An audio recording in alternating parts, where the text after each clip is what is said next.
GK में। और आज आपके लिए लेकर आए हैं यहाँ पर पेपर सेकंड के लिए सीडीपी 2011 से लेकर 2019 तक के जितने भी क्वेश्चन पेपर हैं वो सब एक साथ एक ही वीडियो में, क्योंकि ये आपके लिए एक लास्ट रिवीजन होगा। आपकी एग्जाम सिर्फ 2-3 दिन ही इसमें शेष हैं, तो निश्चित रूप से यहाँ पर ये प्रश्न आपके एक लास्ट रिवीजन में काफी हेल्पफुल रहेंगे। तो इनको जरूर आप वीडियो को लास्ट तक देखिएगा, जिसमें आपने जितना भी पढ़ा है वो सब रिवाइज आपके लिए हो जाएगा।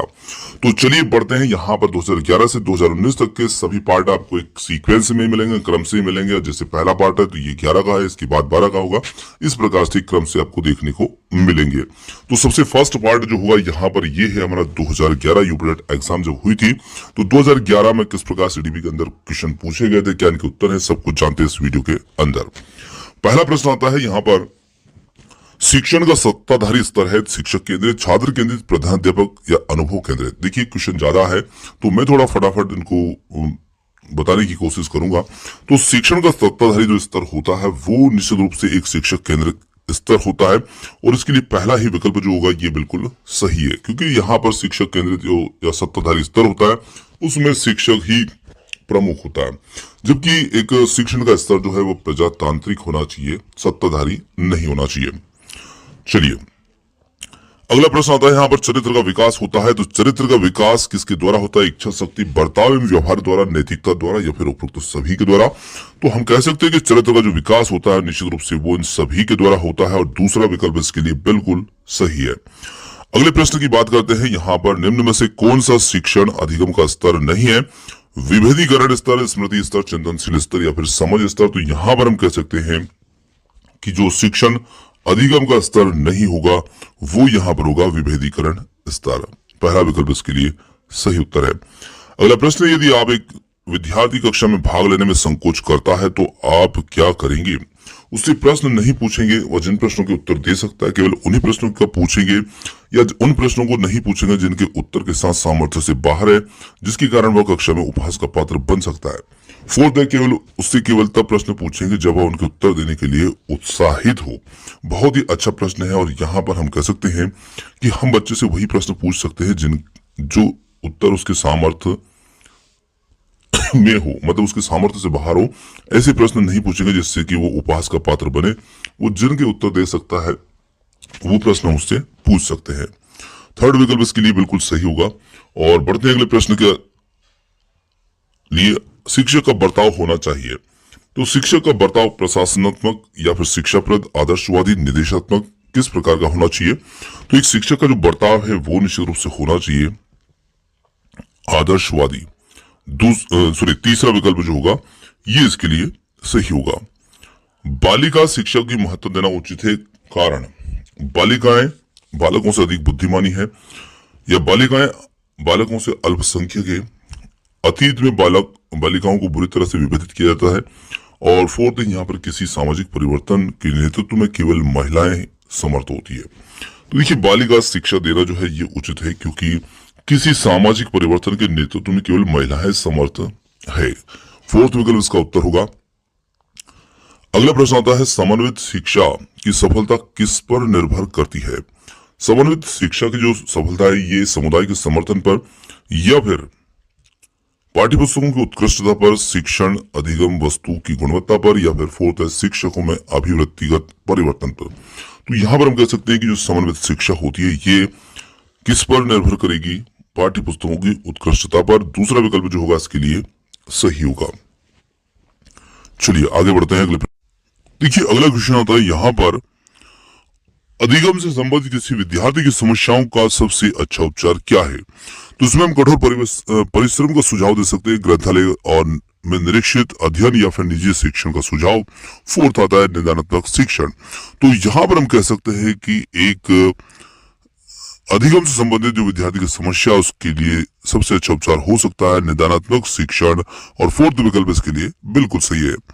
अगला प्रश्न है, एक शिक्षक विद्यार्थियों को कैसे अनुप्रेरित कर सकता है, पुरस्कार देकर, उसे सही मार्गदर्शन कराकर, उदाहरण देकर, या फिर कक्षा में भाषण देकर। तो देखिए एक शिक्षक विद्यार्थियों को कैसे अनुप्रेरित कर सकते हैं, तो शिक्षक यहाँ पर उदाहरण देकर अनुप्रेरित कर सकते हैं, और इसके लिए जो तीसरा विकल्प होगा हमारा ये इसमें सही होगा।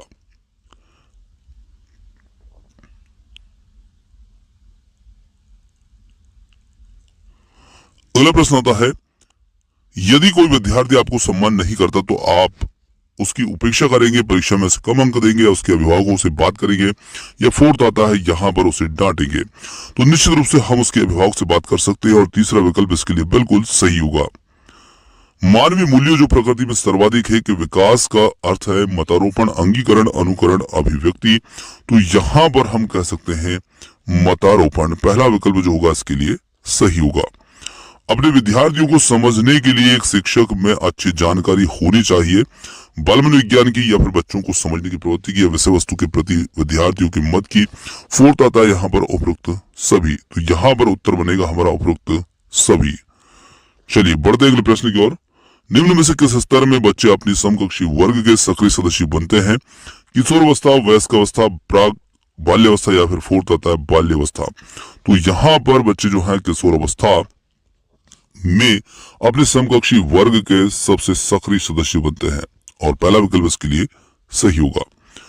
मनोचित्रण का संदर्भ है, तो यहाँ पर मनोचित्रण का संदर्भ किससे है? अर्थग्राह्यता को बढ़ाने का एक तकनीक है। जोखिम भरे कार्य के लिए कर्म योजना है, मन का चित्र खींचना है, या फिर मन के प्रकार का अन्वेषण है। तो मनोचित्रण का मतलब यहाँ पर होगा मन के प्रकार का अन्वेषण, फोर्थ विकल्प होगा सही उत्तर। प्रतिभाशाली होने का संकेत निम्न में से कौन सा सही नहीं है? विचारों में सृजनशीलता, दूसरों के साथ लड़ना, अभिव्यक्ति में अनूठापन, या फिर कौतूहल। तो दूसरों के साथ लड़ना ये प्रतिभाशाली होने का संकेत नहीं है। निश्चित रूप से ये दूसरा विकल्प इसके लिए उत्तर होगा। एक प्रसामान्य 12 वर्ष की उम्र के बच्चों में सबसे अधिक होना संभव होता है। कुल प्रेरक संभव में कठिनाई, वयस्कों को खुश करने के बारे में दुश्चिंता की अनुभूति, और थर्ड है यहाँ पर अब और यहाँ में उसकी रुचियों में को सीमित करना। फोर्थ है समकक्षी के लिए अनुमोदन के लिए बेचैनी। तो यहाँ पर हम कह सकते हैं समकक्षी के अनुमोदन के लिए बेचैनी ये 12 वर्ष के बच्चों में सबसे अधिक होना संभव है। अगला प्रश्न आता है, विद्यालय में विद्यार्थियों के भाग जाने का कारण है? कक्षा शिक्षण में रुचि का अभाव, विद्यार्थियों में अध्ययन में रुचि का अभाव, थर्ड है विद्यार्थियों को दंड का अभाव, और फोर्थ है समस्या के प्रति शिक्षकों की निर्दय अभिवृत्ति। तो यहाँ पर हम कह सकते हैं इसमें समस्या के प्रति शिक्षकों की जो निर्दयी अभिवृत्ति होती है उसकी वजह से विद्यार्थी जो होते हैं स्कूल छोड़ देते हैं, भाग जाते हैं। चलिए अगला प्रश्न यहाँ पर आता है, विद्यार्थियों में श्रम की स्फूर्ति का विकास करने के लिए शिक्षक अपने ही श्रम में प्रवृत्ति दिखाएगा। शिक्षक श्रम के महत्व पर व्याख्यान करेगा, या फिर समय समय पर विद्यार्थी को श्रम करने का अवसर देना पड़ेगा। फोर्थ विद्यार्थी को श्रम करने वाले लोगों के उदाहरण देना पड़ेगा। देखिए यहाँ पर बच्चों में श्रम स्फूर्ति का विकास करना है, तो उसके लिए हम बच्चों को यहाँ पर श्रम करने वाले लोगों के उदाहरण देकर के प्रेरित कर सकते हैं और उनके अंदर श्रम स्फूर्ति का विकास कर सकते हैं। देखिए अवसर देना भी एक अच्छा विकल्प है यहाँ पर अवसर तो बच्चों को हमेशा जिंदगी में बहुत सारे मिल जाते हैं श्रम की स्फूर्ति के लिए। तो यहाँ पर उदाहरण देकर प्रेरित करना और फिर धीरे धीरे उनको अवसर भी प्रदान करना चाहिए। तो फोर्थ विकल्प का चयन हम यहाँ पर कर लेते हैं। चलिए आगे बढ़ते हैं अगले प्रश्न की ओर। बाल विकास की परिभाषा का अध्ययन का क्षेत्र है जो कि मानवीय सामर्थ्यों में परिवर्तन का परीक्षण करता है, जीवन अवधि के दौरान व्यवहार की व्याख्या ढूंढेगा, या फिर बच्चों को वयस्क तथा वरिष्ठ नागरिकों के साथ तुलना करेगा, या फिर फोर्थ है किसी बच्चे का संज्ञानात्मक, सामाजिक तथा दूसरे सामर्थ्यों का क्रमिक विकास के लिए उत्तरदायी होगा। तो यहाँ पर हमारा इसके लिए उत्तर जो बनता है, बाल विकास की परिभाषा का अध्ययन क्षेत्र जो होगा ये किसी बच्चे का संज्ञानात्मक, सामाजिक तथा दूसरे सामर्थ्यों का क्रमिक विकास के लिए उत्तरदायी होगा। प्राथमिक शिक्षक के लिए बाल मनोविज्ञान का ज्ञान आवश्यक है क्योंकि यह बच्चों को अनुशासित बनाने में सहायता करता है, परीक्षा के परिणाम में उन्नति होती है। थर्ड है यह बच्चों को अभिप्रेरित करने के लिए सुविधाजनक तरीका है। यह फोर्थ है यह बच्चों के व्यवहार को समझने में शिक्षक की मदद करता है या सहायता करता है। तो हम कह सकते हैं कि प्राथमिक शिक्षक के लिए बाल मनोविज्ञान का जो ज्ञान होता है निश्चित रूप से ये बच्चों के व्यवहार को समझने में शिक्षक की सहायता करता है और फोर्थ विकल्प इसके लिए सही होगा। अगला प्रश्न है, विद्यार्थी में अवांछित व्यवहार को किंचित परिवर्तन करने में सबसे प्रभावी पद्धति कौन सी है? तो यहाँ पर हम कह सकते हैं विद्यार्थी को दंड देना, अभिभावक के ध्यान में से लाना। थर्ड है अवांछित व्यवहार के कारणों को ढूंढना, उसका उपचार और प्रबंधन करना, और फोर्थ है इसकी उपेक्षा करना। तो एक विद्यार्थी में हम अवांछित व्यवहार को किंचित परिवर्तन करने के लिए सबसे प्रभावी पद्धति यहाँ पर होगी, वो पद्धति होगी अवांछित व्यवहार के कारणों को ढूंढना एवं उपचार का प्रबंधन करना।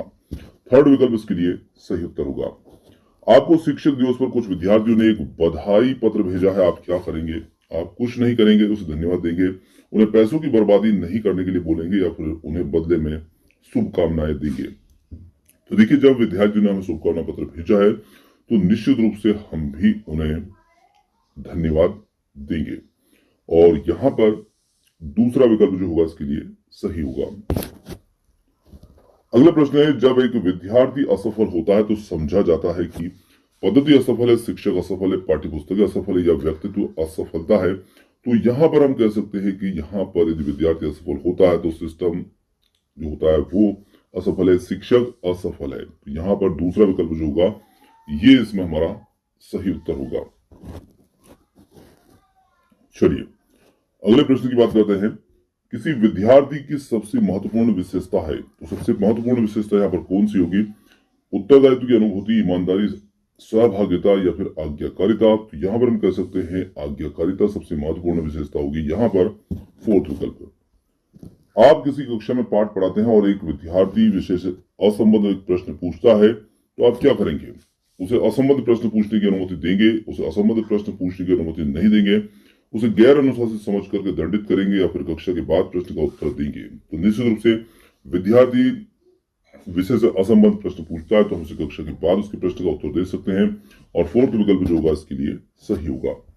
बुनियादी स्तर पर मातृभाषा में शिक्षा देना बेहतर है क्योंकि यह बच्चों में आत्मविश्वास का विकास करेगा, अधिगम को सरल बनाएगा, बौद्धिक विकास में सहायता करेगा, या फोर्थ प्राकृतिक वातावरण में बच्चों को सीखने में सहायता करेगा। तो देखिए, निश्चित रूप से मातृभाषा में शिक्षा देना बेहतर है क्योंकि ये बच्चों को प्राकृतिक वातावरण में सीखने में सहायता करेगा और इसके लिए फोर्थ विकल्प इसके लिए सही है। अगला प्रश्न आता है, श्याम पट पर लिखते समय सबसे महत्वपूर्ण क्या है?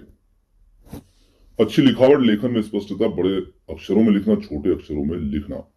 देखिए, सबसे जो महत्वपूर्ण होगा वो यहाँ पर होगा लेखन में स्पष्टता हो। आप छोटे लिखे बड़े लिखे पर स्पष्ट दिखना चाहिए बच्चों को। दूसरा विकल्प इसके लिए बिल्कुल सही है। आपकी कक्षा में एक छात्र देर से आता है, आप क्या करेंगे? उसके अभिभावक को सूचित करेंगे, उसे दंड देंगे, कारण जानने की चेष्टा करेंगे और उस पर कोई ध्यान नहीं देंगे। तो यहाँ पर हम कह सकते हैं कि निश्चित रूप से हम यहाँ पर यदि देरी से विद्यार्थी आता है तो उसका कारण जानने की चेष्टा करेंगे और थर्ड विकल्प इसका सही उत्तर होगा। अगला प्रश्न हमारा है यहाँ पर, विद्यालय में विद्यार्थियों को कैसे अभिप्रेरित करना उचित है? चुने हुए अध्ययन के द्वारा, प्रासंगिक अध्ययन के द्वारा, गहन अध्ययन द्वारा या सस्वर अधिगम के द्वारा। यहाँ पर हम कह सकते हैं दूसरा प्रश्न प्रासंगिक अध्ययन के द्वारा। तो दूसरा प्रश्न जो होगा, दूसरा विकल्प इसके लिए हमारा सही उत्तर होगा। चलिए अगले प्रश्न की बात करते हैं, शिक्षा का उद्देश्य होना चाहिए। तो शिक्षा का उद्देश्य किस प्रकार का होना चाहिए? विद्यार्थियों में व्यावसायिक कुशलता का विकास करना, विद्यार्थियों में सामाजिक जागरूकता का विकास करना, विद्यार्थियों को परीक्षा के लिए तैयार करना, या फोर्थ है व्यावहारिक जीवन के लिए विद्यार्थी को तैयार करना।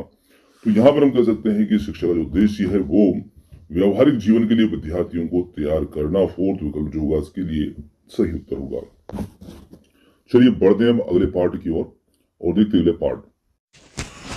बढ़ते हैं नेक्स्ट पार्ट की ओर जो कि है 2013 का, और यहाँ पर फर्स्ट क्वेश्चन आता है, इनमें निम्न में से कौन सा लक्षण किसी मापक के उपकरण के लिए सर्वाधिक वांछनीय है? तो देखिए, हमें देखना है यहाँ पर उस लक्षण को जो किसी मापक उपकरण के लिए सबसे ज्यादा वांछनीय होता है, विश्वसनीयता, वैधता या फिर वस्तुनिष्ठ या फिर मानक। तो यहाँ पर इसके लिए उत्तर बनता है विश्वसनीयता। पहला ही विकल्प इसके लिए सही उत्तर होगा। अगला प्रश्न आता है यहाँ पर, थर्स्टन तथा लेकर्ट निम्न में से किसके मापन से संबंधित है? तो ये है बुद्धि, अभिवृत्ति, मूल्य या फिर व्यक्तित्व। तो यहाँ पर कह सकते हैं थर्स्टन तथा लेकर्ट ये जो है ये है अभिवृत्ति। ऑप्शन सेकंड इसके लिए यहाँ पर उत्तर होगा। चलिए अगला क्वेश्चन है यहाँ पर, उत्सुकता परीक्षण निम्न में से किसका घटक है? तो उत्सुकता परीक्षण जो होता है सृजनात्मकता, अभिप्रेरण, रुचि या फिर बुद्धि। तो इसमें हम कह सकते हैं कि ये सृजनात्मकता के परीक्षण में, उत्सुकता परीक्षण निम्न में से सृजनात्मकता का घटक होगा। चलिए आगे बढ़ते हैं। अगला प्रश्न आता है, निम्न में से कौन सृजनात्मकता से संबंधित नहीं है? मौलिकता, प्रवाह, मितव्ययिता, मितव्ययिता या फिर उपयोगिता। तो यहां पर हम कह सकते हैं कि मितव्ययिता है जो सृजनात्मकता से संबंधित नहीं होगा। Option third. गेगने ने निम्न में से किससे संबंधित है? तो गेगने यहाँ पर अधिगम का श्रेणी क्रम, अधिगम के सिद्धांत, अधिगम का मूल्यांकन या फिर अधिगम का प्रबंधन। तो गेगरे जो है ये अधिगम के श्रेणी क्रम से संबंधित है और पहला ही विकल्प इसके लिए सही होगा। अगला क्वेश्चन आता है बुद्धि लब्धि के संबंध में क्या सत्य है। तो देखिए क्या सत्य यहाँ पर है, बौद्धिक आयु से व्युत्क्रम संबंधित या फिर कालानुक्रमिक आयु से प्रत्यक्ष संबंधित। थर्ड है यहाँ पर कालानुक्रमिक आयु से व्युत्क्रमी संबंधित या फिर फोर्थ है बौद्धिक तथा कालानुक्रमिक आयु दोनों से प्रत्यक्षा संबंधित। तो यहां पर कह सकते हैं कालानुक्रमिक आयु से व्युत्क्रमी संबंधित। अगला प्रश्न है 16 पीएफ का प्रयोग जो है किसके मापन हेतु किया जाता है, सृजनात्मकता, अभिरुचि, व्यक्तित्व या फिर दबाव। तो ये किया जाता है व्यक्तित्व से संबंधित मापन के लिए। थर्ड विकल्प इसके लिए सही होगा।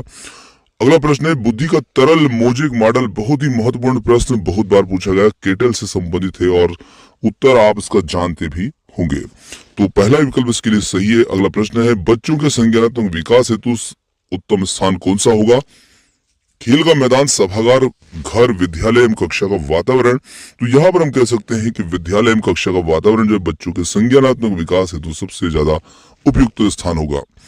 अभिप्रेरणा के स्रोत कौन से हैं, तो आवश्यकता, चालक, प्रेरक, इच्छा। तो यहाँ पर कह सकते हैं अभिप्रेरणा के स्रोत के रूप में यहाँ पर होते हैं प्रेरक। चलिए क्योंकि हमें इसके स्रोत देखना है। आगे है व्यवहार में होने वाले स्थायी परिवर्तन जो कि अभ्यास के कारण होते हैं को कहा जाता है। तो निश्चित रूप से काफी सिंपल से परिभाषा है कि स्थायी परिवर्तन जो अभ्यास के कारण होते हैं उसे हम सीखना, सोचना, क्रिया करना या कल्पना करना, और उसी को हम कहते हैं अधिगम, और अधिगम का अर्थ होता है सीखना। तो यहाँ पर पहला विकल्प जो होगा ये हमारे लिए इसमें सही होगा।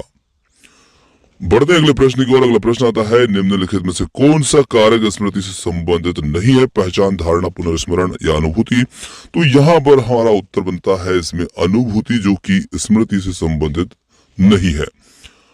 अगला प्रश्न है मेस्लो के अभिप्रेरणा सिद्धांत को कहा जाता है, तो इसे क्या कहा जाता है, आवश्यकता का सिद्धांत, शारीरिक सिद्धांत या फिर दृढ़ इच्छा शक्ति का सिद्धांत या अंतर्नोद का सिद्धांत। तो इसे कहा जाता है आवश्यकता का सिद्धांत, मेस्लो के अभिप्रेरणा सिद्धांत को। अगला प्रश्न आता है प्रधानाध्यापक या वरिष्ठ शिक्षक के लिए विद्यालय में कौन सी नेतृत्व शैली सबसे बेहतर होती है, सत्ताधारी नेतृत्व या फिर प्रजातांत्रिक नेतृत्व, अहस्तक्षेपी नेतृत्व या फिर डी है इनमें से कोई नहीं। तो निश्चित रूप से एक प्रधानाध्यापक या वरिष्ठ शिक्षक के लिए सबसे बेहतर नेतृत्व शैली जो होती है वो होती है प्रजातांत्रिक नेतृत्व। जी हाँ, और ये प्रश्न अक्सर पूछा जाता जाने वाला प्रश्न है। मानसिक स्वास्थ्य के नियमों को खोज और उन्हें बनाए रखना अध्ययन का केंद्र बिंदु है, सेफर, हैडफील्ड, ड्रेवर या लेडल। तो ये कथन यहाँ पर जो है ये किसका कथन है ये हमें इसमें बताना है, और ये कथन देने वाले थे ड्रेवर। ऑप्शन थर्ड इसके लिए सही उत्तर होगा। चेस तथा कार्ड को निम्न में से किस में वर्गीकृत किया जा सकता है, लड़ाई वाले खेल, बौद्धिक खेल, प्रायोगिक खेल या फिर गतिमान खेल। तो निश्चित रूप से इन खेलों को हम कह सकते हैं कि ये बौद्धिक खेल है, क्योंकि इनमें हमारी मानसिक शक्तियों का प्रयोग हम इसमें करते हैं। तो यहाँ पर इसके लिए हमारा जो सेकंड विकल्प होगा बौद्धिक खेल, ये इसके लिए सही उत्तर होगा। अगला प्रश्न आता है अभिवृत्ति संप्रत्य है एक संज्ञान परक, क्रियापरक, संवेगात्मक या फिर फोर्थ है उपरोक्त सभी। तो यहाँ पर हम कह सकते हैं कि बिल्कुल अभिवृत्ति संप्रति जो है वो संज्ञान परक, क्रियापरक और संवेगात्मक सभी प्रकार के होते हैं, और इसके लिए फोर्थ विकल्प जो होगा ये इसमें सही उत्तर होगा। मनोवैज्ञानिक के अनुसार बुद्धि जो होती है सीखने की क्षमता है, अमूर्त चिंतन की योग्यता है, थर्ड है एक है या फिर दो है, और फोर्थ है एक और दो दोनों। तो निश्चित रूप से यहाँ पर हम कह सकते हैं कि जो बुद्धि होती है वो एक और दो दोनों ही प्रकार की होती है, मतलब सीखने की क्षमता भी है और साथ ही साथ अमूर्त चिंतन की योग्यता भी है, जिसे हम बुद्धि कहते हैं। अगला प्रश्न आता है प्रेरणा का वही संबंध उपलब्धि से है जो कि अधिगम का संबंध रिक्त स्थान से है। तो यहाँ पर रिक्त स्थान में होगा तर्क, चिंतन, बोध या फिर विवेक। इन चारों में से हमें देखना है, तो यहाँ पर इसके लिए हो जाता है ऑप्शन थर्ड बोध, क्योंकि प्रेरणा का वही संबंध उपलब्धि से जो अधिगम का बोध से है, और इसके लिए हमारा थर्ड विकल्प इसके लिए सही होगा। चलिए अगला प्रश्न आता है थार्नडाइक के व्यक्तित्व के वर्गीकरण का आधार क्या है। तो देखिए थार्नडाइक के व्यक्तित्व का वर्गीकरण का आधार शारीरिक गठन, सकल सूरत, रचनात्मकता, मौलिकता, समायोजन और बुद्धि, और फोर्थ है चिंतन और कल्पना। तो यहाँ पर हम कह सकते हैं कि थार्नडाइक के जो व्यक्तित्व का वर्गीकरण का आधार है वो है चिंतन और कल्पना। चौथा विकल्प जो होगा इसके लिए सही होगा। निम्नलिखित में से कौन सा भूलने का सिद्धांत है? यहाँ पर प्रतिस्पर्धात्मक अवरोध, प्रतिपकारी अवरोध, प्रतिबोधित अवरोध या फिर फोर्थ है प्रतीक्षाई अवरोध। तो यहाँ पर हम कह सकते हैं कि भूलने का जो सिद्धांत होगा वो यहाँ पर होगा प्रतिपकारी अवरोध, और सेकंड विकल्प जो होगा इसके लिए यहाँ पर सही उत्तर होगा। अगला प्रश्न आता है, निम्नलिखित में से मानसिक विकार के लक्षणों को सभी दर्शाते हैं सिवाय भग्नाशय के तनाव के संबंध के या फिर चिंता के। तो यहाँ पर हम कह सकते हैं कि सिवाय संबंध के, ऑप्शन थर्ड जो होगा ये इसके लिए इसमें सही होगा। चलिए अगला प्रश्न आता है, विकास के किस काल को अत्यधिक दबाव और तनाव का काल कहा जाता है? काफी महत्वपूर्ण सरल सा प्रश्न है। देखिए अत्यधिक दबाव और तनाव का काल जो होता है वो एक ही काल होता है, और वो होता है सबसे ज्यादा जो इसमें हमें परेशानी और तनाव झेलना पड़ता है वो है किशोर अवस्था का काल। पहला विकल्प जो होगा ये इसके लिए बिल्कुल सही होगा। अभी सिंपल सा प्रश्न है इसलिए मैंने चारों विकल्पों को बताना उचित नहीं समझा। चलिए, पावलोव ने सीखने के अनुसंबंध प्रतिक्रिया सिद्धांत का प्रतिपादन जो था ये किस स्थान पर प्रयोग करके किया था? खरगोश, चूहे, कुत्ते, बिल्ली। तो यहाँ पर पावलोव का प्रयोग तो निश्चित रूप से आपने तैयार करके ही रखा है और ये किया था इन्होंने कुत्ते पर। थर्ड विकल्प जो होगा इसके लिए सही उत्तर होगा। अगला प्रश्न आता है, सीखने के वक्र जो है सीखने की प्रगति का सूचक है, सीखने की मौलिकता का सूचक है या फिर सीखने के की गत्यात्मकता के सूचक है, और फोर्थ है यहाँ पर सीखने की रचनात्मकता के सूचक है। तो हम कह सकते हैं कि जो सीखने के वक्र होते हैं ये सीखने की प्रगति के सूचक होते हैं। पहला विकल्प ही इसके लिए सही है। अध्यापन के समय अध्यापक को निम्नलिखित में से किसका सर्वाधिक ध्यान रखना चाहिए? विषय वस्तु, विद्यार्थी की आयु, व्यक्तित्व भिन्नता या फिर विद्यार्थियों की पारिवारिक पृष्ठभूमि। तो निश्चित रूप से व्यक्तित्व की भिन्नता जो होती है, भिन्नता अलग अलग प्रकार के बच्चे कक्षा के अंदर होते हैं, तो सभी बच्चों का व्यक्तिगत रूप से ध्यान शिक्षक को रखना चाहिए, और यहाँ पर थर्ड विकल्प जो होगा इसमें हमारा सही उत्तर बनेगा। कर्ट लेविन के अनुसार समूह जो परिवर्तन होते हैं उन्हें हम रिक्त स्थान कहते हैं, परस्परता कहते हैं, रचनात्मकता कहते हैं, गतिशीलता कहते हैं या फिर हम कहते हैं इन्हें संगति। तो यहाँ पर हम कह सकते हैं कि इन्हें हम गतिशीलता कहते हैं, और थर्ड विकल्प होगा इसके लिए बिल्कुल सही। चलिए अगले प्रश्न की ओर बढ़ते हैं। मानसिक स्वास्थ्य और रिक्त स्थान में घनिष्ठ संबंध होता है, अभिवृत्ति, स्वीकारिता या फिर बचने या फिर समायोजन। तो यहाँ पर हम कह सकते हैं मानसिक स्वास्थ्य और रिक्त स्थान में जो विकल्प हमारा आएगा वो यहाँ पर आएगा समायोजन, और फोर्थ विकल्प जो होगा इसके लिए बिल्कुल सही है। अगला प्रश्न आता है यहाँ पर हमारा, निम्न में से कौन अधिगमकर्ता को अधिक स्वतंत्रता देता है? तो यहाँ पर चार विकल्प हैं, संरचनावाद, क्रियाशीलतावाद, व्यवहारवाद और सृजनशीलतावाद। तो यहाँ पर हम कह सकते हैं कि अधिगमकर्ता को सबसे ज्यादा जो अधिक स्वतंत्रता मिलती है वो मिलती है सृजनशीलतावाद। ऑप्शन फोर्थ इसके लिए सही होगा। अगला प्रश्न यहाँ पर है हमारा, निम्नलिखित में से स्मरण करने की कौन सी विधि है? तो यहाँ पर हमें पहचानना है उस विधि को जो कि स्मरण करने की विधि मानी जाती है। मिश्रित विधि, विचार साहचर्य या फिर थर्ड है एक और दो, और फोर्थ है उपरोक्त में से कोई नहीं। तो यहाँ पर हम कह सकते हैं स्मरण करने की जो विधि होती है वो होती है एक और दो दोनों, मतलब थर्ड विकल्प इसके लिए सही होगा, जिसमें विचार विधि और मिश्रित विधि दोनों ही इसमें शामिल है। चलिए बढ़ते हैं अब अगले पार्ट की ओर। नेक्स्ट पार्ट हमारा है यहाँ पर यूनिट 2014 का, और पहला प्रश्न लेते हैं इसमें से, निम्नलिखित में से कौन सा कथन सही नहीं है? तो यहाँ पर हमें गलत कथन का चयन करना है और उसे देखना है कौन सा यहाँ पर गलत है। तो वंशानुक्रम माता पिता से संतानों में गुणों का संचरण करता है, बिल्कुल सही बात है। विकास प्राणी और उसके पर्यावरण के अंतर्क्रिया का परिणाम है, ये भी बिल्कुल सही है। और थर्ड है वंशानुक्रम व्यक्ति की जन्मजात विशेषताओं का शोधन है, और फोर्थ यहाँ पर दे रखा है माता पिता के शारीरिक और मानसिक विशेषताओं का संतानों में संचरित होना वंशानुक्रम है। तो यहाँ पर 1, 2 और 4 को देखते ये बिल्कुल सही है। थर्ड वाला जो है यहाँ पर दिया है गलत, और थर्ड विकल्प इसके लिए होगा सही उत्तर। अगला प्रश्न है यहाँ पर, साहचर्य का नियम है यहाँ पर समानता का नियम, वैषम्य का नियम, और थर्ड है समीपता का नियम, फोर्थ है उपरोक्त सभी। तो यहाँ पर हम कह सकते हैं कि सहचर्य के जो नियम है वो होते हैं उपरोक्त सभी प्रकार के, और फोर्थ विकल्प होगा इसके लिए बिल्कुल सही। अगला प्रश्न आता है, गेट्स के अनुसार अनुभव द्वारा व्यवहार में परिवर्तन ही रिक्त स्थान है, अभिप्रेरण, समायोजन, सीखना या फिर चिंतन। तो यहाँ पर हम कह सकते हैं कि गेट्स के अनुसार अनुभव द्वारा व्यवहार में परिवर्तन ही सीखना होता है, और थर्ड विकल्प इसके लिए सही होगा। अपने आप को प्रेम करने की प्रवृत्ति को क्या कहते हैं, तो इसे हम क्या कह सकते हैं इस प्रवृत्ति को?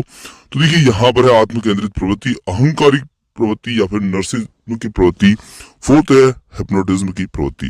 तो यहाँ पर हमारा जो सही उत्तर बनता है इसके लिए वो बनता है नर्सिज्म की प्रवृत्ति, और थर्ड विकल्प होगा इसके लिए सही उत्तर। चलिए अगले प्रश्न की ओर बढ़ते हैं।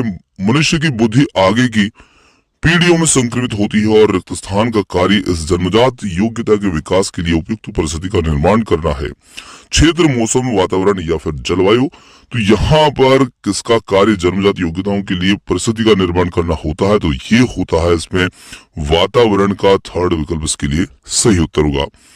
पूरी आवृत्ति के वितरण के प्रतिनिधित्व करने वाले मान को रिक्त स्थान कहा जाता है। प्रमाणिक विचलन मान, केंद्र प्रवृत्ति का केंद्र वर्ती प्रमाप का मान या फिर सहसंबंधी प्रतिनिधि का मान। फोर्थ है समूहज प्रतिशत प्रतिनिधि का मान। तो यहाँ पर हमारा उत्तर बनता है इसमें केंद्रवर्ती प्रमाप का मान। सेकंड विकल्प इसके लिए सही उत्तर है। निम्नांकित में से कौन सी विशेषता आंतरिक रूप से अभिप्रेत बच्चों के लिए सही नहीं है?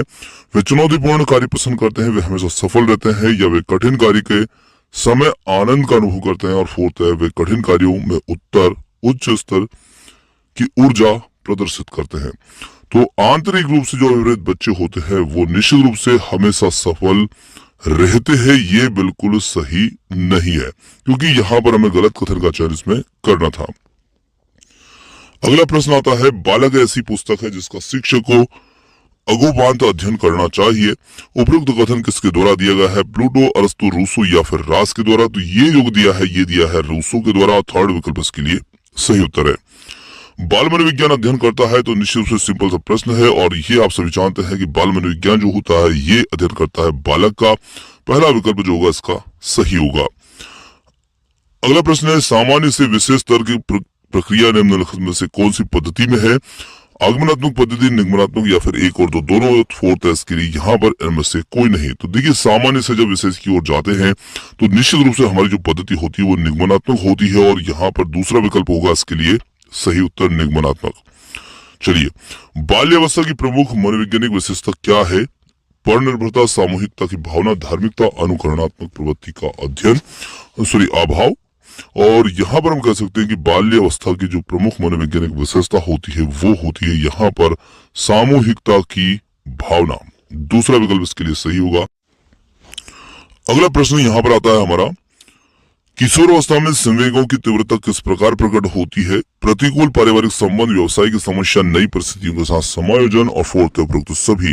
तो यहाँ पर हम कह सकते हैं किशोरावस्था में संवेगों की तीव्रता निश्चित रूप से सभी प्रकार से प्रकट होती है, और फोर्थ विकल्प जो होगा इसके लिए सही होगा, उपरोक्त सभी।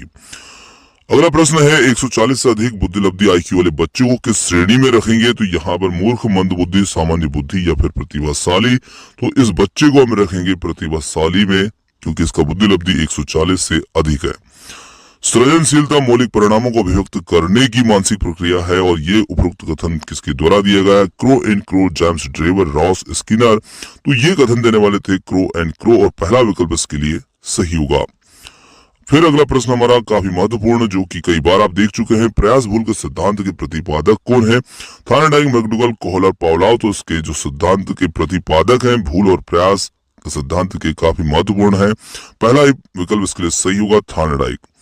सीखने के पठारों के निराकरण के लिए क्या नहीं करना चाहिए? सीखने वाले को प्रेरित और प्रोत्साहित करना चाहिए, सीखने की अच्छी विधि का प्रयोग करना चाहिए, उसे दंडित करना चाहिए, इसके कारणों को अध्ययन करना चाहिए। तो देखिए उसे क्या नहीं करना चाहिए, इसके निराकरण के लिए तो उसे दंडित करना, ये नहीं करना चाहिए। थर्ड विकल्प जो होगा ये इसके लिए बिल्कुल सही होगा। जिस वक्र रेखा में प्रारंभ में सीखने की गति तीव्र होती है और बाद में यह क्रमशः मंद हो जाती है उसे क्या कहते हैं? तो उसे हम उन्नतोत्तर वक्र या फिर नतोदर वक्र, मिश्रित वक्र रेखा नहीं होती है। तो यहाँ पर हम कह सकते हैं कि उसे हम उन्नतोदर वक्र कहते हैं, जिसमें प्रारंभ में सीखने की गति तीव्र होती है।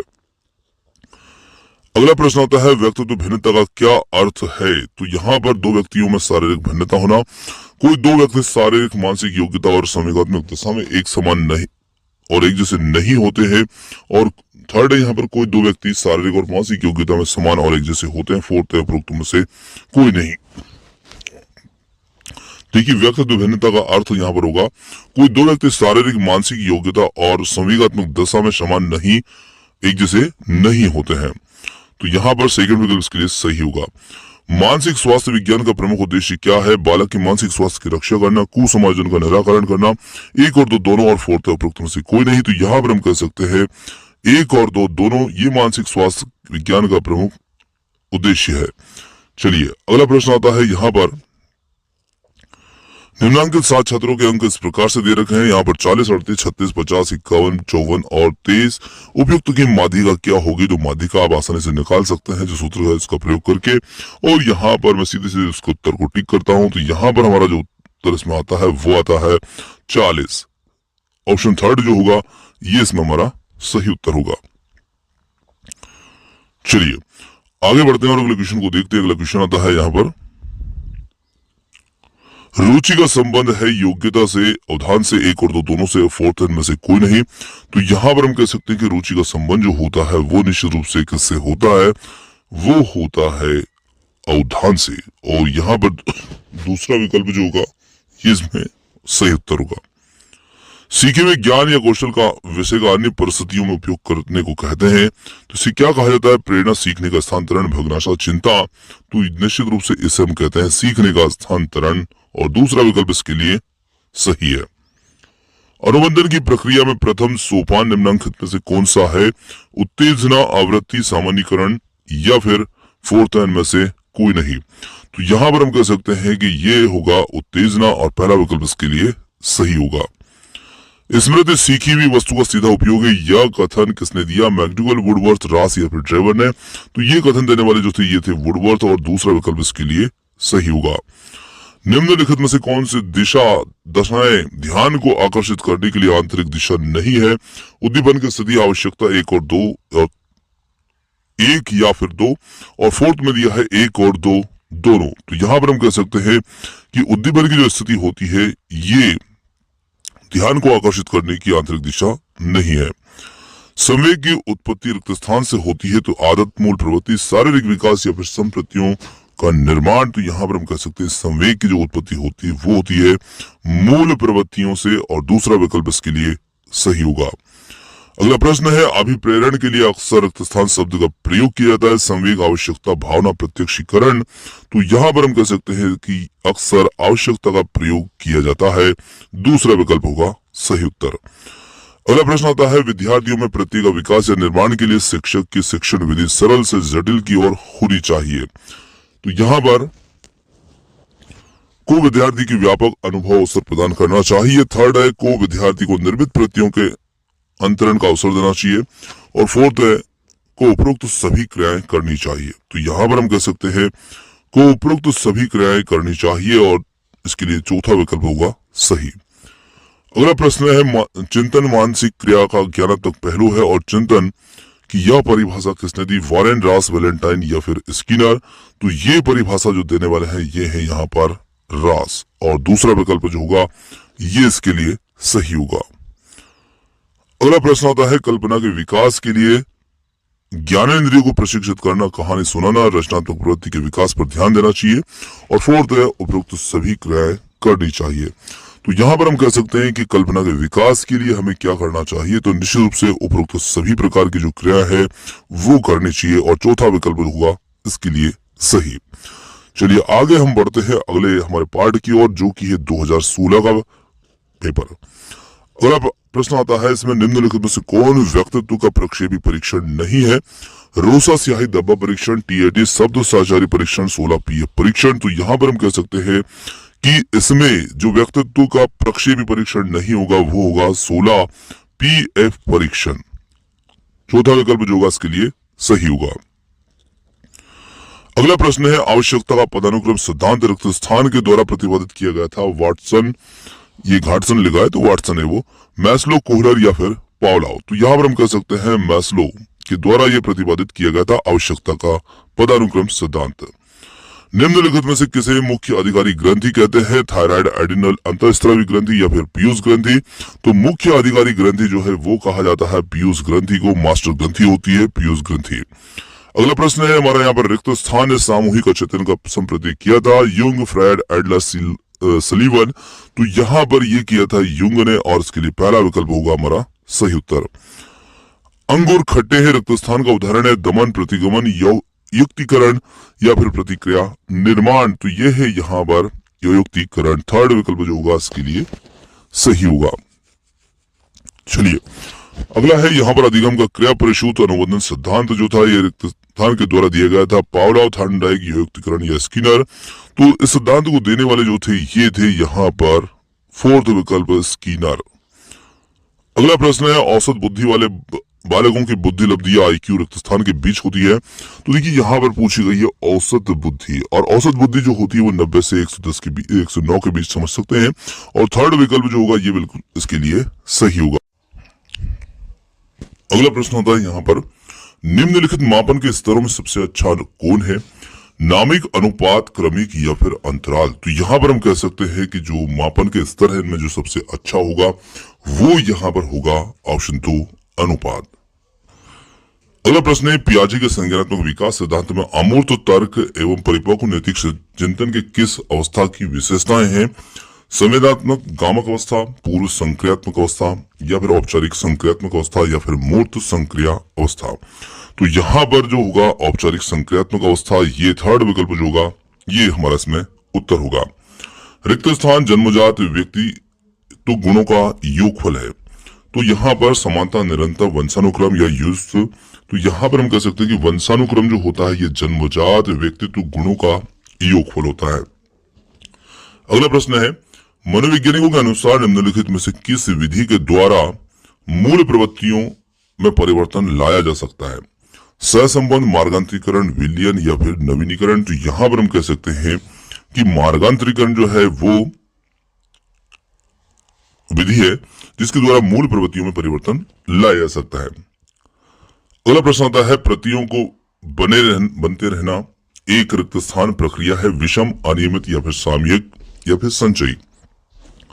तो यहां पर हम कह सकते हैं कि प्रतियों का बनते रहना एक प्रकार की ये संचयी प्रक्रिया है, और फोर्थ विकल्प जो होगा ये इसके लिए सही होगा। अगला प्रश्न है निम्नलिखित में से कौन सा भूलने का कारण नहीं है? मानसिक द्वंद्व, पुनरावृत्ति का अभाव, सीखने की मात्रा, शिक्षक की योग्यता। तो यहां पर हम कह सकते हैं कि जो भूलने का कारण नहीं है वो यहां पर होगा फोर्थ, शिक्षक की योग्यता। चलिए अगला प्रश्न आता है स्पीयरमैन के अनुसार तर्क करने की क्षमता और समस्या समाधान करने की क्षमता जो होती है ये कहलाती है एस कारक, जी कारक, विशिष्ट बुद्धि या फिर सांस्कृतिक बुद्धि। तो इससे हम कहते हैं जी कारक। दूसरा विकल्प जो होगा ये इसके लिए बिल्कुल सही है। बैंडुरा का कथन है कि बच्चे प्रतिक्रियाएं प्रतिमानीकरण द्वारा सीखते हैं और जिनको रिक्त स्थान भी कहा जाता है। अभ्यास द्वारा सीखना, अंतर्दृष्टि द्वारा सीखना, निरीक्षणात्मक अधिगम या फिर पुरस्कार द्वारा सीखना। तो इसे हम कहते हैं निरीक्षणात्मक अधिगम, और थर्ड विकल्प जो होगा ये हमारा उत्तर होगा। अगला प्रश्न आता है इसमें हमारा अधिगम स्थानांतरण के द्वितत्व सिद्धांत के प्रवर्तक कौन थे? थॉर्नडाइक, स्पीयरमैन, जड़ या फिर गिलफोर्ड।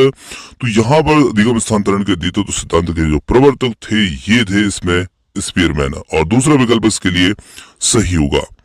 अगला प्रश्न आता है सीखी हुई बातों को स्मरण रखने या पुनः स्मरण करने की असफलता क्या कहलाती है? तो उस असफलता को हम कहते हैं पुनः स्मरण, विस्मृति, संवेदना या स्मृति। तो उसे हम कहते हैं विस्मृति, और विस्मृति का मतलब होता है भूल जाना। व्यक्ति में उन मनोशारीरिक अवस्थाओं का गतिशील संगठन जो कि उसके पर्यावरण के साथ में अद्वितीय सामंजस्य का निर्धारण करता है कहलाता है। तो वो क्या कहलाएगा? तो वो यहाँ पर व्यक्तित्व, समायोजन, संवेदना, फिर चरित्र। तो निश्चित रूप से यहाँ पर हम कह सकते हैं कि ये व्यक्तित्व कहलाता है, और पहला विकल्प जो होगा ये इसका उत्तर होगा। सामान्य पुरुष XY गुणसूत्र होते हैं जबकि सामान्य महिला में रिक्त स्थान गुणसूत्र होते हैं। तो बहुत सिंपल सा प्रश्न है, विज्ञान का प्रश्न है जो कि बाल विकास के अंदर भी पूछा जाता है। तो यहाँ पर हम कह सकते हैं महिला में XX गुणसूत्र होते हैं, पहला विकल्प इसका उत्तर होगा। प्राप्तांकों के समूह का वह बिंदु जिसके नीचे समूह के आधे प्राप्तांक और जिसके ऊपर समूह के आधे प्राप्तांक होते हैं कहलाता है। तो देखिए आधे ऊपर है आधे नीचे मतलब बीच में है, तो निश्चित रूप से उसे हम कह सकते हैं कि वो यहाँ पर हमारा मध्यांक होगा, और थर्ड विकल्प इसके लिए उत्तर होगा। आवृत्ति वितरण के रेखा चित्र को प्रदर्शित करने की विधियों में से रिक्त स्थान एक विधि है। आकृति, स्तंभ आकृति, गुम्फाक्षर आकृति या स्वलिखित आकृति। तो यहाँ पर हम कह सकते हैं कि ये एक स्तंभ आकृति होती है और दूसरा विकल्प इसके लिए सही होगा। पढ़ाते समय सामान्य कक्षा में अध्यापक का सर्वाधिक ध्यान जो है किस मनोवैज्ञानिक तथ्य पर होना चाहिए? शिक्षण, तकनीक, शारीरिक क्षमता, व्यक्तित्व भिन्नता या फिर पारिवारिक स्थिति। तो यहाँ पर हम कह सकते हैं कि शिक्षक का ध्यान व्यक्तित्व भिन्नता पर होना चाहिए। हर बच्चे का ध्यान शिक्षक को रखना चाहिए। थर्ड विकल्प इसके लिए बिल्कुल सही होगा, व्यक्तित्व भिन्नता। अगला प्रश्न है, मनोविज्ञान ने अपने सर्वप्रथम आत्मा का परित्याग किया और फिर अपने मन का, फिर अपनी चेतना का और अभिभा एक प्रकार के व्यवहार को संजोए है। यह कथन किसका है? टिचनर, वुंट, वुडवर्थ या फिर मैकडुगल का? तो ये कथन देने वाले जो थे ये थे वुडवर्थ और थर्ड विकल्प इसके लिए सही है। मनोलैंगिक विकास में सुप्तावस्था का वर्ष अंतराल संबंधित है। तो ये किससे संबंधित है? 2 से 5 वर्ष, 6 से यौवन तक का, 18 से 20 वर्षों का, 20 से 22 वर्षों का। तो यहां पर हम कह सकते हैं कि ये 6 से यौवन तक होता है। चलिए अगला प्रश्न आता है, विकास के मनोसामाजिक सिद्धांत का प्रतिपादन जो था किसने किया था? Erikson, Freud, Kohler, Watson. तो यहां पर सिद्धांत को जो देने वाले थे वो थे एरिक्सन, मनोसामाजिक सिद्धांत का प्रतिपादन। अगला प्रश्न है, रिक्त स्थान के अनुसार इदम, अहम, पराहम में व्यक्तित्व के 3 घटक हैं। बेंडुरा, यूंग, एडलर, फ्रायड। तो ये ऐसा कहने वाले जो थे कि व्यक्तित्व के 3 घटक हैं जो कि इदम, अहम और पराहम के रूप में है और ये थे सिगमंड फ्रायड। फोर्थ विकल्प जो होगा इसके लिए सही होगा। किस व्यवहारवादी का मानना है कि अन्य व्यवहारों की भांति भाषा भी क्रिया प्रसूत अनुबंधन के द्वारा सीखी जाती है? तो यहाँ पर वाटसन, स्किनर, गुथरी या फिर थॉर्नडाइक। तो यहाँ पर हमारा उत्तर जो होगा ये होगा इसमें स्किनर, दूसरा विकल्प। निम्न में से कौन केंद्रीय प्रवृत्ति की माप नहीं है? प्रसार, बहुलांक, मध्यांक या फिर फोर्थ है मध्यमान। तो यहां पर उत्तर हो जाएगा हमारा पहला विकल्प, प्रसार। अधिगम में प्रयत्न और भूल के सिद्धांत का प्रतिपादन हमने पहले ही प्रश्न देख चुका है और ये देने वाले थे थॉर्नडाइक। थर्ड विकल्प होगा इसके लिए सही उत्तर। रिक्त स्थान के अनुसार बालक का विकास अनुवंशिकता तथा वातावरण का गुणनफल है। वुडवर्थ, गैरेट, हॉलैंड या फिर थॉर्नडाइक। तो यहां पर हमारा जो सही उत्तर इसके लिए बनता है वो बनता है वुडवर्थ। पहला विकल्प इसके लिए सही उत्तर है। चलिए बढ़ते हैं अगले पार्ट की ओर। अगला पार्ट हम 2017 का देखते हैं पेपर और किस प्रकार का था ये पार्ट। तो यहाँ पर पूर्व अनुभव के आधार पर संवेदना को अर्थ प्रदान करना कहलाता है। तो देखिए पूर्व अनुभव के आधार पर संवेदना को अर्थ प्रदान करना क्या कहलाता है? संवेदना, प्रत्यक्ष ज्ञान, अभिप्रेरणा या फिर कल्पना। तो यहाँ पर हम कह सकते हैं ये कहलाता है प्रत्यक्ष ज्ञान और दूसरा विकल्प जो होगा इसके लिए सही होगा। अगला प्रश्न आता है, 5 वर्ष की मोहन की मानसिक आयु जो है 8 वर्ष है तो उसकी बुद्धिलब्धि कितनी होगी? तो मानसिक आयु और वास्तविक आयु का जो सूत्र है उसका प्रयोग करके यहाँ पर हम निकाल सकते हैं इसकी आयु और यहाँ पर इसकी जो बुद्धिलब्धि होगी वो होगी 160, क्योंकि बालक 5 वर्ष का है और मानसिक आयु उसकी 8 वर्ष की है। अगला प्रश्न आता है, कौन सा यहाँ पर बुद्धिलब्धि स्तर मंद बुद्धि बच्चों का प्रशिक्षण योग्य बुद्धिलब्धि स्तर कहलाता है? 70 से 79 या फिर 50 से 69, 36 से 49 या फिर 35 से निम्न। तो यहाँ पर हम कह सकते हैं कि इसके लिए जो तीसरा विकल्प होगा 36 से 49 ये प्रशिक्षण योग्य बुद्धिलब्धि स्तर कहलाता है। थर्ड विकल्प जो होगा इसके लिए सही होगा। अगला प्रश्न आता है, रोसांक व इंक ब्लॉट टेस्ट का प्रयोग जो है निम्न में से किसके मापन के लिए करते हैं? व्यक्तित्व, अभिरुचि या फिर अभिक्षमता। तो निश्चित रूप से यहाँ पर जो रोशांक इंक ब्लॉट है इसका प्रयोग करते हैं हम व्यक्तित्व के मापन के लिए और पहला विकल्प जो होगा इसके लिए सही होगा। निम्न में से कौन विस्मृति का कारण नहीं है? सीखने की कमी या स्मरण करने की इच्छा या फिर मानसिक द्वंद या फिर सीखने की दोषपूर्ण विधियां। तो देखिए विस्मृति का मतलब होता है भूलना और भूलने के लिए जो कुछ जिम्मेदार नहीं है वो है स्मरण करने की इच्छा। दूसरा विकल्प यहाँ पर उत्तर होगा। वह विज्ञान जो संख्यात्मक प्रदत्त को एकत्रित करने, विभाजित करने, प्रस्तुत करने, तुलना करने और व्याख्या करने की विधि से संबंधित है कहलाता है। तो निश्चित रूप से संख्यात्मक प्रदत्त को एकत्रित करने, विभाजित करने, प्रस्तुत करने के लिए हम किसका प्रयोग करते हैं? तो हम प्रयोग करते हैं इसमें सांख्यिकी का और पहला ही विकल्प इसके लिए बिल्कुल सही है। चलिए अगला आता है, पिछड़े बच्चों के लिए शैक्षिक उपलब्धि की अवधारणा जो है ये किसने दी थी? गार्डन सोलेन या बर्डन हॉल और सिरिल बर्ड। तो ये जो अवधारणा देने वाले थे वो थे सिरिल बर्ड, और फोर्थ विकल्प इसके लिए सही होगा। निम्न में से कौन सा यहाँ पर उत्तम परीक्षण की विशेषताओं से भिन्न है? विश्वसनीयता, वैधता, वस्तुनिष्ठता या फिर अभिक्षमता। तो यहाँ पर हम कह सकते हैं कि जो उत्तम परीक्षण की विशेषताओं से भिन्न है वो है फोर्थ होगा यहाँ पर अभिक्षमता, क्योंकि एक उत्तम परीक्षण जो होता है इसमें विश्वसनीयता, वैधता, वस्तुनिष्ठता सभी प्रकार से शामिल होते हैं, और यहाँ पर अभिक्षमता से संबंधित नहीं है। निम्न में से कौन सा तत्व बुद्धि का सिद्धांत नहीं है? एक तत्व, द्वितत्व, प्रत्यागमन या फिर फोर्थ है बहुतत्व। तो देखिए प्रत्यागमन का जो सिद्धांत है ये एक अलग सिद्धांत है और इसका बुद्धि के सिद्धांत से संबंध नहीं है। तो थर्ड विकल्प जो होगा इसके लिए उत्तर होगा प्रत्यागमन का सिद्धांत। निम्न में से कौन एक अंतःस्रावी ग्रंथि नहीं है? तो यहाँ पर एड्रिनल, पियूष, लार ग्रंथि या फिर थायराइड ग्रंथि। तो यहाँ पर हम कह सकते हैं कि जो लार ग्रंथि है वो अंतःस्रावी ग्रंथि नहीं है। थर्ड विकल्प जो होगा इसके लिए सही उत्तर होगा। अगला प्रश्न है, पियाजे के अनुसार संज्ञानात्मक विकास की द्वितीय अवस्था कौन सी होती है? ज्ञानेंद्रिय अवस्था, औपचारिक संक्रिया अवस्था या फिर पूर्व संक्रियात्मक अवस्था। फोर्थ है मूर्त संक्रियात्मक अवस्था। तो यहाँ पर हम कह सकते हैं पूर्व संक्रियात्मक अवस्था। थर्ड विकल्प होगा इसके लिए सही उत्तर। शारीरिक विकास को प्रभावित करने वाले कारक कौन से हैं? यहाँ पर वंशानुक्रम, वातावरण, खेल तथा व्यायाम, और फोर्थ है उपरोक्त सभी। तो फोर्थ विकल्प होगा उत्तर उपरोक्त सभी। ये सभी कारक जो है शारीरिक विकास को प्रभावित करने वाले कारक होते हैं। बुद्धि लब्धि की गणना का सही सूत्र इनमें से कौन सा है? तो यहाँ पर हमें देखना है बुद्धि लब्धि की गणना का सही सूत्र, और वो सूत्र यहाँ पर देखिए सूत्र चारों ही हैं पर थोड़ा सा डिफरेंट तरीके से इनको लिखा गया है। कहीं पर थोड़ी सी ऊपर नीचे करने वाली चीजें जो थी ये अलग अलग कर दी है। तो इसमें जो हमारा सही उत्तर बनता है वह सीधे उत्तर को टिक करता हूं, मानसिक आयु और बटे वास्तविक आयु और इंटू 100।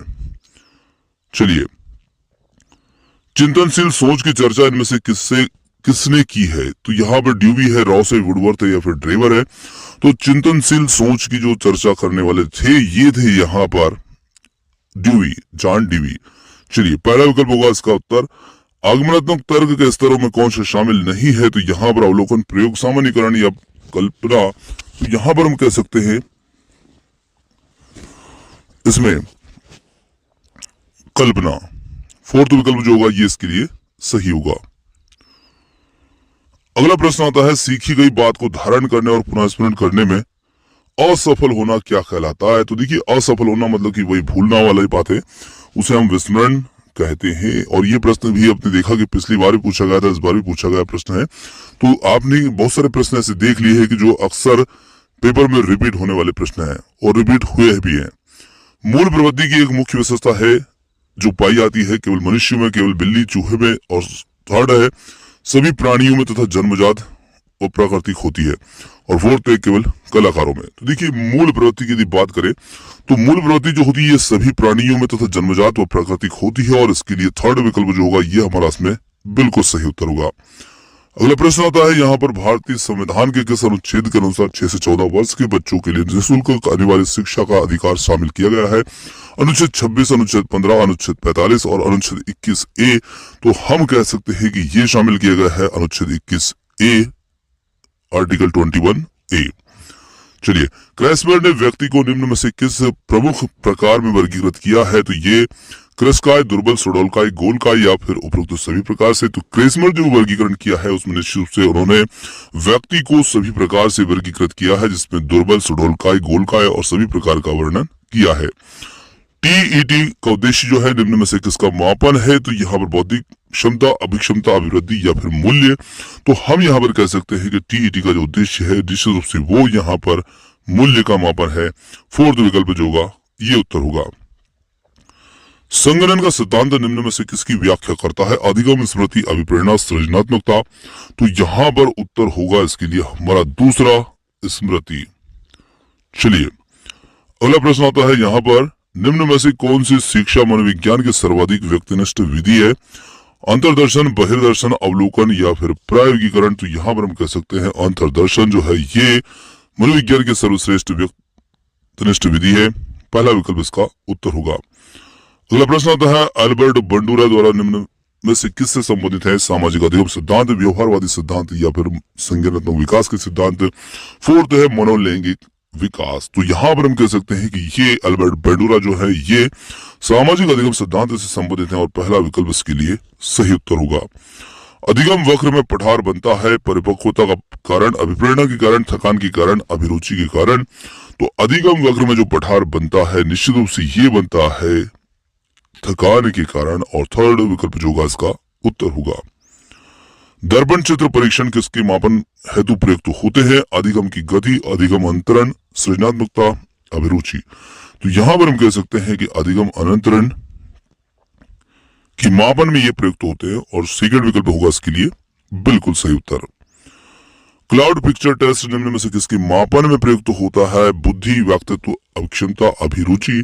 तो यहां पर हम कह सकते हैं कि ये व्यक्तित्व के लिए होता है, व्यक्तित्व मापन के लिए होता है क्लाउड पिक्चर टेस्ट। दूसरा विकल्प होगा इसके लिए सही। निम्न में से कौन से इससे भिन्न है? तो यहां पर कह सकते हैं TAT, 16 PF, रेवेन का परीक्षण और ड्रा-एमन परीक्षण। तो यहां पर हमारा उत्तर जो होगा ये होगा 16 PF परीक्षण। दूसरा विकल्प जो है ये से भिन्न है। अगला प्रश्न यहाँ पर 7, 8, 9, 10, 11, 12 की माध्यिका यहाँ पर देखना है।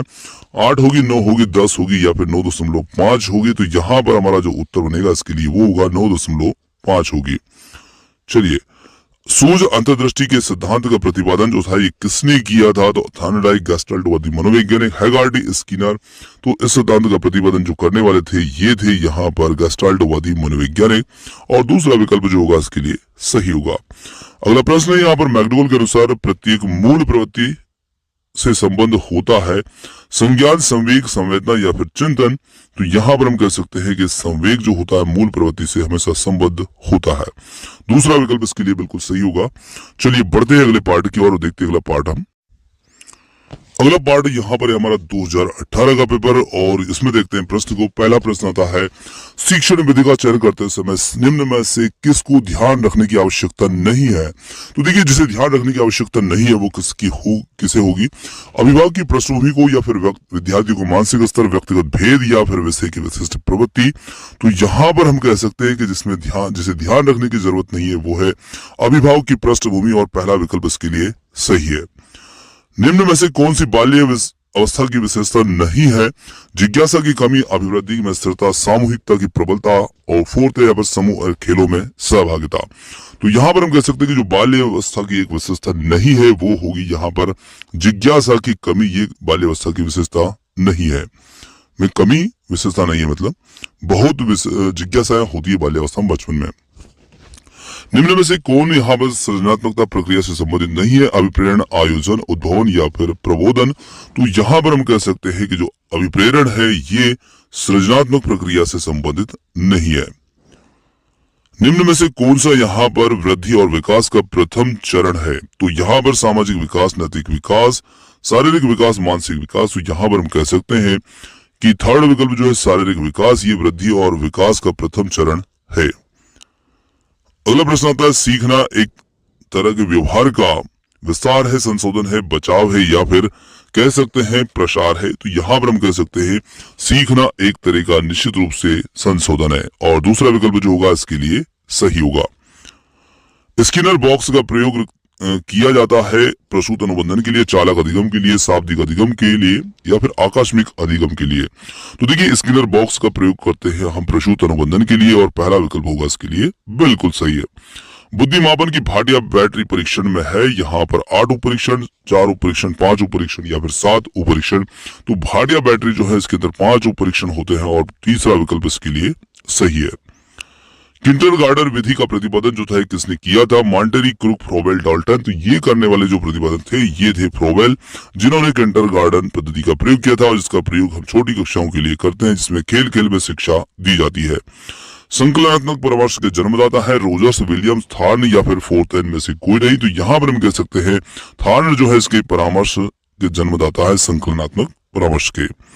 छात्र के अवांछित व्यवहार के संशोधन हेतु सबसे प्रभावी विधि कौन सी है? उसे नजरअंदाज करना, उसे माता पिता को सूचित करना, और छात्र को दंडित करना, या फिर फोर्थ है अवांछित व्यवहार के कारणों का पता लगाना और उपचारों का सुझाव देना। तो देखिए, संशोधन के लिए सबसे जरूरी यहाँ पर होगा फोर्थ विकल्प, जिसमें उसके व्यवहारों का पता लगाना, कारणों का पता लगाना और उसके लिए आवश्यक उपचार करना। डिसलेक्सिया यहाँ पर संबंधित होगा किससे? गणितीय कौशल संबंधी समस्या से, लेखन संबंधी समस्या से, पढ़ने संबंधी समस्या, वाक क्षमता संबंधी या विकार संबंधी। तो निश्चित रूप से हम कह सकते हैं डिसलेक्सिया जो है ये एक प्रकार का विकार है और ये पठन संबंधी होता है, मतलब कि पढ़ने संबंधी होता है। थर्ड विकल्प जो होगा इसके लिए बिल्कुल सही होगा। ब्रेल लिपि एमटैप रिकॉर्डिंग किसके शैक्षिक प्रावधान के लिए प्रयोग किया जा सकते हैं? तो यहाँ पर ब्रेल लिपि एमटैप रिकॉर्डिंग जो है ये किसके शैक्षिक प्रावधान के लिए हम प्रयुक्त करते हैं? अस्थि बाधित विद्यार्थी, श्रवण बाधित या फिर दृष्टि बाधित विद्यार्थी, या फोर्थ है यहाँ पर शारीरिक रूप से विकलांग विद्यार्थी। तो देखिए ये हम प्रयोग में लाते हैं ये दृष्टि बाधित विद्यार्थी के लिए। थर्ड विकल्प जो होगा इसके लिए सही होगा। चलिए अगले प्रश्न की ओर बढ़ते हैं। अगला प्रश्न यहाँ पर है CWSN का क्या अर्थ है? एकांगी आवश्यकता वाले बच्चे, विशिष्ट आवश्यकता वाले बच्चे, मजबूत आवश्यकता वाले बच्चे, या फिर फोर्थ है मृदु आवश्यकता वाले व्यक्ति। तो देखिए CWSN का जो मतलब होता है वो यहाँ पर होता है विशिष्ट आवश्यकता वाले बच्चे, और दूसरा विकल्प जो होगा ये इसके लिए बिल्कुल सही उत्तर होगा। निम्न में से कौन सा यहाँ पर परामर्श का एक तत्व नहीं है? विश्वास, वृत्तिक वृद्धि, साक्षात्कार या संप्रेषण। तो यहाँ पर कह सकते परामर्श का जो एक तत्व नहीं है वो होगा वृत्तिक वृद्धि। दूसरा विकल्प होगा इसके लिए सही उत्तर। मनोविज्ञान शाला उत्तर प्रदेश में कहाँ स्थित है? इलाहाबाद, आगरा, लखनऊ, वाराणसी। तो ये जो मनोविज्ञान शाला है ये यहाँ पर उत्तर प्रदेश में स्थित है, इलाहाबाद में, और पहला विकल्प जो होगा इसके लिए सही उत्तर होगा। अगला प्रश्न है जो संबंध स्किनर का चूहों से या थायरॉइड का बिल्ली से है वही संबंध कोहलर का किससे है?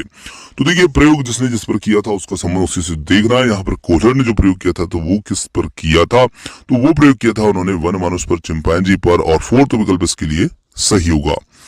अधिगम का पठार है, अधिगम में दोष, अधिगम की समाप्ति, या फिर अधिगम में अवरुद्ध वर्धन, और फोर्थ है यहाँ पर अधिगम में अवरोध। तो अधिगम का जो पठार है वो यहाँ पर होगा तीसरा विकल्प, अधिगम में अवरुद्ध वर्धन जो होगा ये इसके लिए सही उत्तर होगा।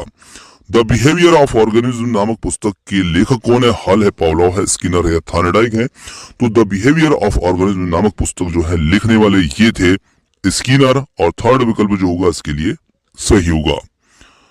अगला प्रश्न आता है छात्रों में सही व्यवहार के प्रशिक्षण हेतु सर्वाधिक महत्वपूर्ण क्या है?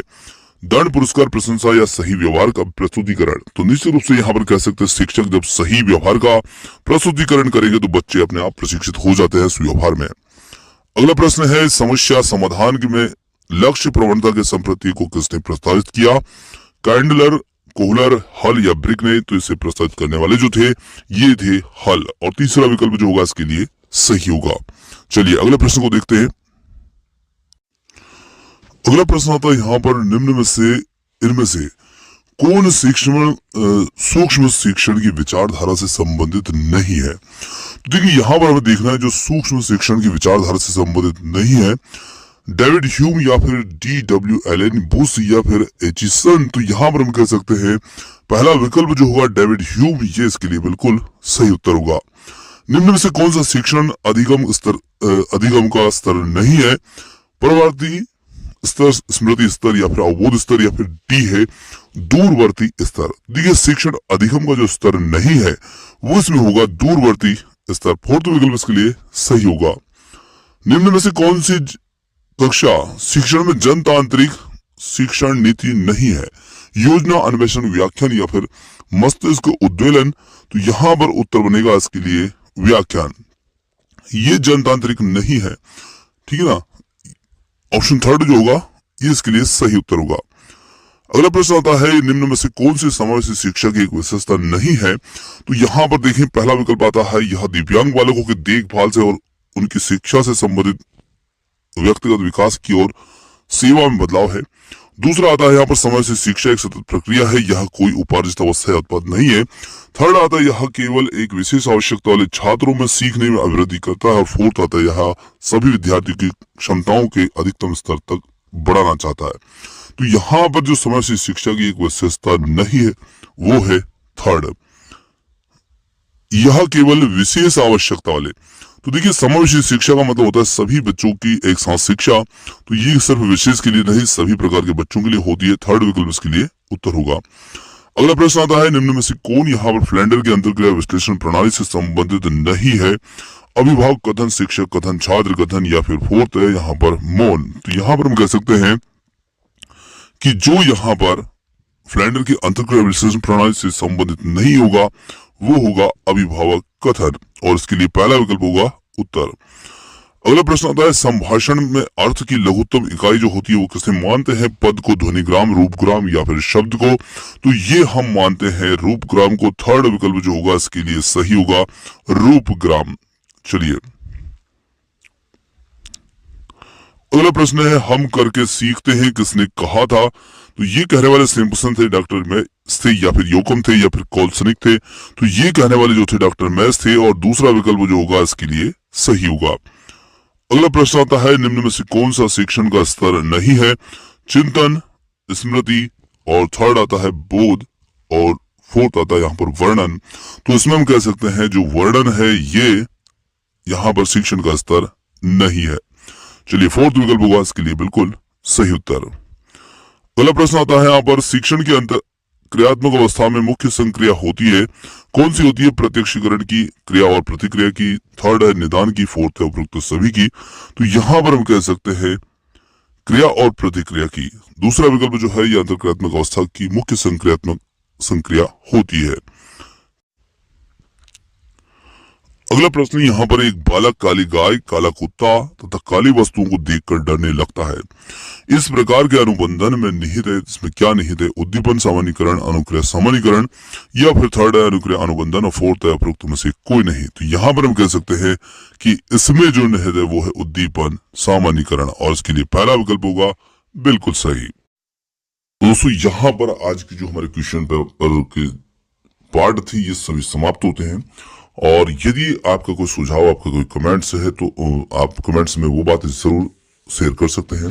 और निश्चित रूप से हम भी आशा करते हैं और ईश्वर से कामना भी करते हैं कि आपका जो परीक्षा परिणाम है बहुत बेहतर हो, आप अपने लक्ष्य को उसमें प्राप्त करें। इसी आशा और उम्मीद के साथ आपने जो समय दिया उसके लिए बहुत बहुत धन्यवाद। Thanks for watching. मिलते हैं जल्दी एक और नए किसी वीडियो के साथ। धन्यवाद।